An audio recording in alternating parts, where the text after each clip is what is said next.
అందరికీ నమస్కారం అండి. బాచిరా కుకింగ్ వీడియోలో ఈరోజు మామిడికాయ పెసరపప్పు పచ్చడి అండి. పూర్వకాలం అందరూ చేసుకునేటటువంటి వాళ్ళు సాయంకాలం నాడు ఏమీ లేకపోతే ఈ పచ్చడి మనం రాత్రి భోజనంలో తీసుకుంటూ ఉండేవాళ్ళు. ఇది పిండిలోకి కూడా బాగుంటుంది. ఉప్పుడు పిండి అంటారు కదా, దాంట్లో కూడా చాలా బాగుంటుంది. అంటే పులిహోర పప్పు వేయకుండా చేసుకుంటారు కదా, ఉప్పుడు పిండి అంటారు, దాంట్లో బాగుంటుంది.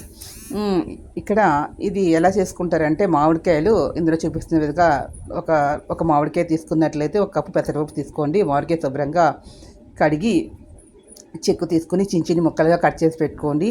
పెసరపప్పు కూడా ఒక అరగంట నానబెట్టేసిన తర్వాత నీళ్ళని తీసేసిన తర్వాత మీరు ఏం చేస్తారంటే, ఇందులో చూపిస్తున్న విధంగా దీంట్లో కావాల్సింది ఏంటంటే పెసరపప్పు, మామిడికాయ 2 కూడా రోట్లో కానీ మిక్సీ కానీ, కొద్దిగా ఇంగువ, 4 ఎండుమిరపకాయలు వేసి బాగా రోట్లో కానీ లేదంటే మిక్సీలో కానీ పేస్ట్లా చేసుకో.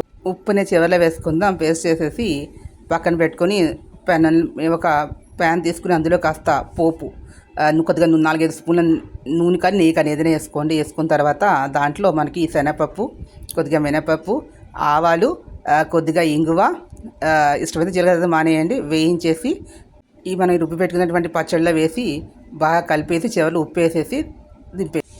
ఇలా తయారైన చట్నీని ఇందులో చూపిస్తున్న విధంగా కొద్దిగా నూనె వేసుకుని బాగా కలిపేసి మనం సర్వ్ చేసుకోవచ్చు. ఈ విధంగా చూపిస్తున్న విధంగా కొంతమంది ఇష్టమైనటువంటి వాళ్ళు దీంట్లో కొద్దిగా పెరుగు కూడా వేసి కలుపుకుంటారండి. పెరుగు వేసుకోకపోయినా బాగానే ఉంటుంది, వేసుకున్నా కూడా బాగుంటుంది. ఈ వీడియో మీకు నచ్చినట్లయితే ఈ పచ్చడి అన్నంలోకి, అదేవిధంగా చపాతీలో, దీన్ని ఇడ్లీలోకి, పూరీలోకి, అలాగే పిండి ఉప్మాలో కూడా, పిండిలోకి అయితే చాలా అన్నంలోకి చాలా బాగుంది. వీడియో మీకు లైక్ చేయండి, షేర్ చేయండి, సబ్స్క్రైబ్ చేసుకోండి. ఒక చిన్న లైక్ ఇచ్చి ఎంకరేజ్ చేయండి. Please subscribe my channel. Thank you to all.